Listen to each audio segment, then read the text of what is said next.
యేసయ్యా స్తోత్రం యేసుక్రీస్తునామములో అందరికి వందనాలు. దేవుని స్తోత్రం. కొద్దిసేపు యేసయ్య మాట్లాడిందాం, దేవుని మాటలు. మరి రాత్రి దావీదు గురించి చెప్పుకున్నాం కదా. దావీదు గొలియాతుని జయిస్తే సౌలు ఏం చేశాడు, ఈ ప్రజలేం చేశారు? దావీదుకి 10,000 కొలది, సౌలుకి 1,000 కొలది జైజీలో పలికారు కదా. ఆ మాట సౌలుకి ఇంపుకోలేదు. దావీదుకి 10,000 కొలది ఏంటని ఇంపుగా లేకుండా దావీదు మీద అసూయ పడ్డా కానీ ఇప్పుడు అంత యుద్ధం గొలియాతుని జయించిన వాళ్ళకి రాజకుమార్తె నుంచి పెళ్లి చేస్తా అన్నాడు. ప్రకటించాడు కదా. మరి పెళ్లి చేయాలి కదా. అప్పుడు సౌలు కూతురు ఒక ఆవిడ ఉంది, పెద్ద ఆవిడ పేరు మీరాబాని చెయ్యాలి రూల్ అయితే. మీరాబాని చేద్దాం అనుకుంటే ఈ చిన్న కూతురు, దావీదు చిన్న కూతురు, సౌలు చిన్న కూతురు దావీదుని ప్రేమించిందని గ్రహించి దావీదు చిన్న కూతురిని చేశాడనమాట. దావీదుకి చేశాడనమాట. చేసేటప్పటికి చేశాడు, పెళ్ళి అయితే చేశాడు. కానీ దావీదు మీద మట్టుకు అసూయ దావీదుని ఎప్పుడు అవకాశం కుదిరితే అప్పుడు చంపేద్దామని అనుకుంటున్నాడు. పెళ్ళి చేశాడు. అయిపోయింది కదా. గదిలో ఉంటాడు కదా, పెళ్ళైనాక గదిలో ఉంటారు కదా. ఉన్నప్పుడు ఈ సైన్యాన్ని పంపించాడు, ఇద్దరిని మనిషిని పంపించాడు ఆ గదిలోకి. ఏంటి, దావీదుని తీసుకురమ్మని. వీడి సౌలు కూతురు దావీదు భార్య గ్రహించి దావీదుని పాపం తప్పించేసింది మాట. కిటి అంట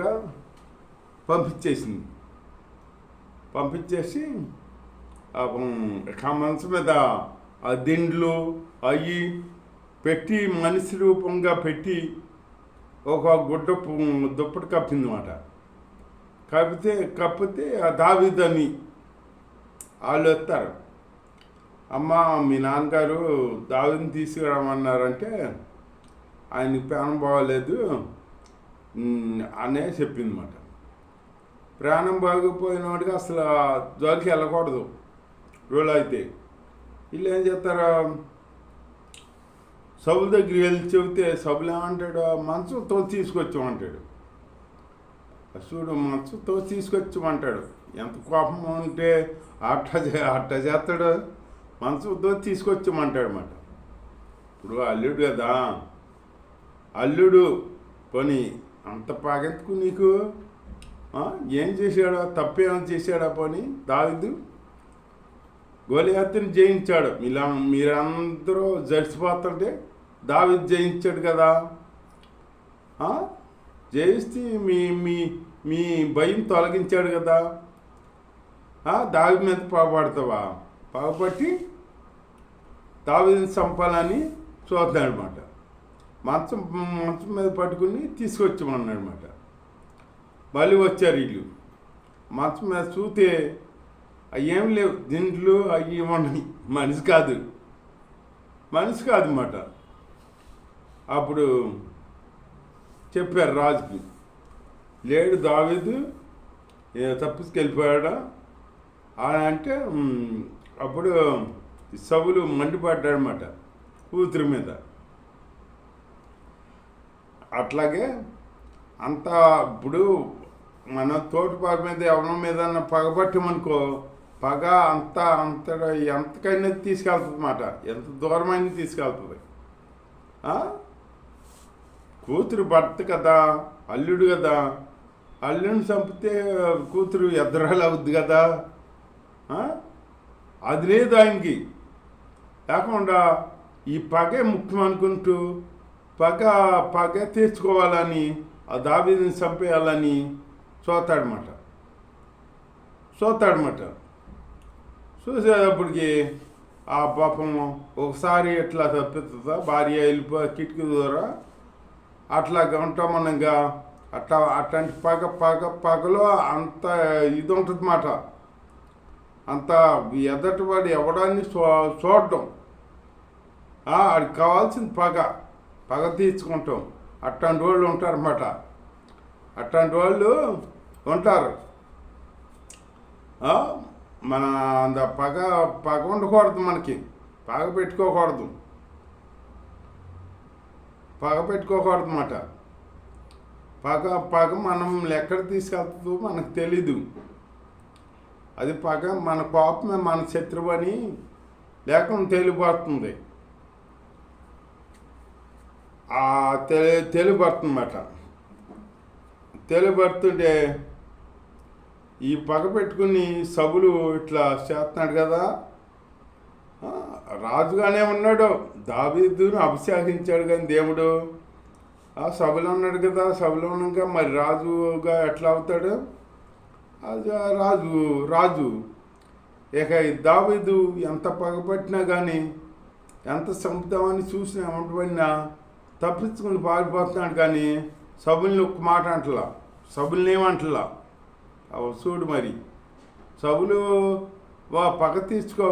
పగ తీర్చుకుని నన్ను ఏం చేశాను, నన్ను చంపుదామని చూస్తున్నాం అని సభలు ఎదురు తిరిగితే ఎంత సభలు దావీదు ఎదురు తిరిగితే గొలియాతుని చంపినాడు దావీదు.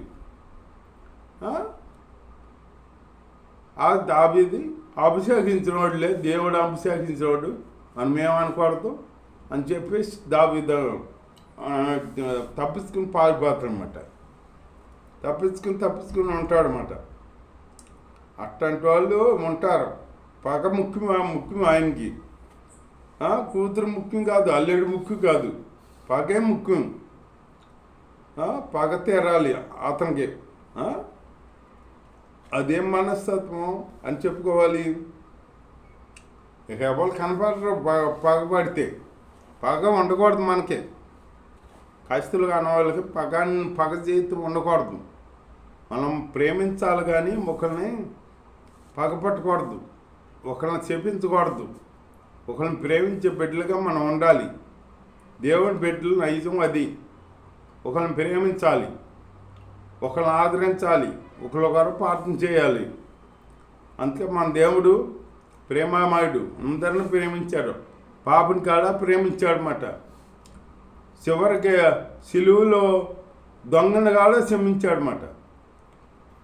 ఒక దొంగ అపహసిస్తున్నాడు, నీవు ఏ పాపం చేసావో ఈ సిలువ ఎక్కావు అని దూషిస్తుంటే ఇంకో దొంగ అన్నాడు, మనం ఈ శిక్షకే మనం సరిపోతాం, మనకి ఈ శిక్షకే మనం అర్హులము, మనం తప్పు చేసాము, ఈ నీవు పాపం ఎరుగునోడు ఈ సిలువేస్తున్నారా, నువ్వు ఇంకా కఠినగా ఉంటావా, నువ్వు తెలుసుకోవా అని ఆ దొంగన గద్దిస్తాడనమాట. గద్దిస్తే అప్పుడు ప్రభుని అంటాడు, ప్రభు రేపు నీ రాజ్యంతో వచ్చినప్పుడు నన్ను జ్ఞాపకం చేసుకోమంటాడనమాట.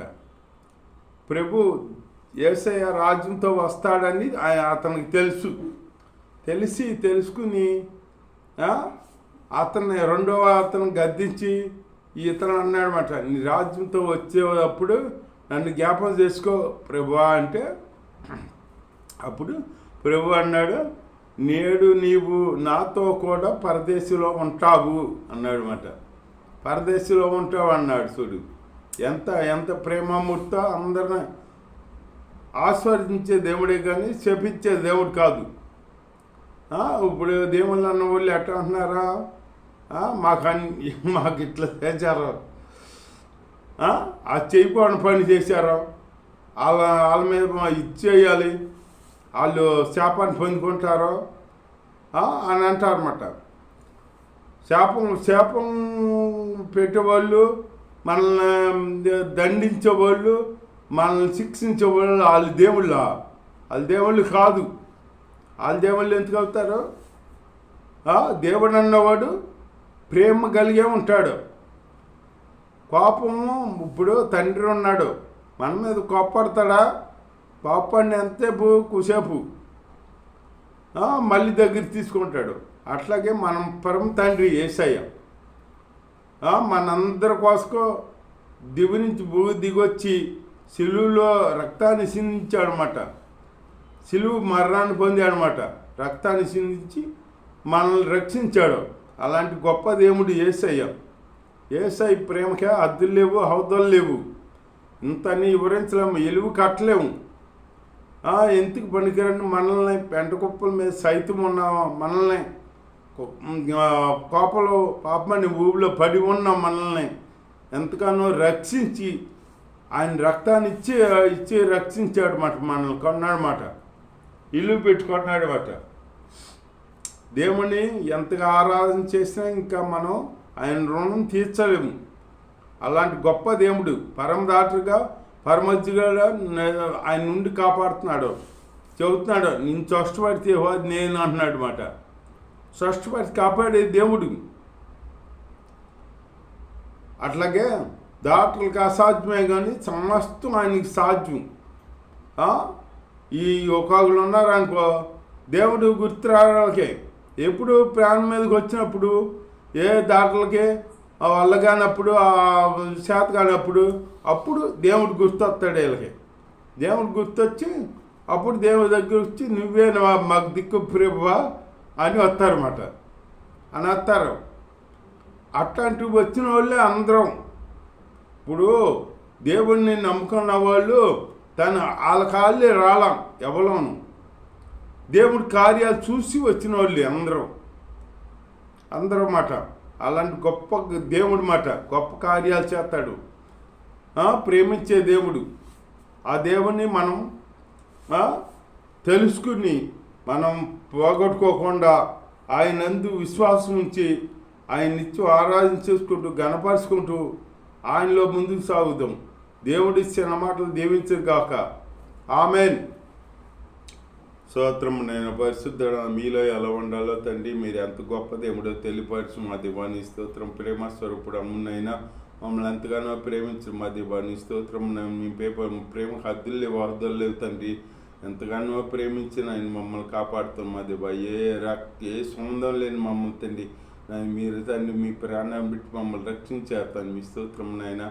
నిత్యం నిరంతరం మిమ్మల్ని కనపరుచుకుంటూ మీలోనైనా తండ్రి సజీవులుగానైనా నేను నిలిచి ఉండి మిమ్మల్ని కనపరుచుకుని ఆరాధన చేసుకుని భాగ్యాన్ని మాకు అనుగ్రహించి కాపాడు సహాయం చేయమని యేసునామములో ప్రార్థన సహాయం చేస్తున్నా స్తోత్రం చెల్లించుకుని పరమ తండ్రి. ఆమేన్. తండ్రి అనే దేవుని ప్రేమ కుమారి ఇసుకిసు కృపా పరిశుధాత్మ ఇక్కడ చేరిన లోకంలో సగల పరిశుద్ధ తోడై నడిపించుగాక. ఆమేన్.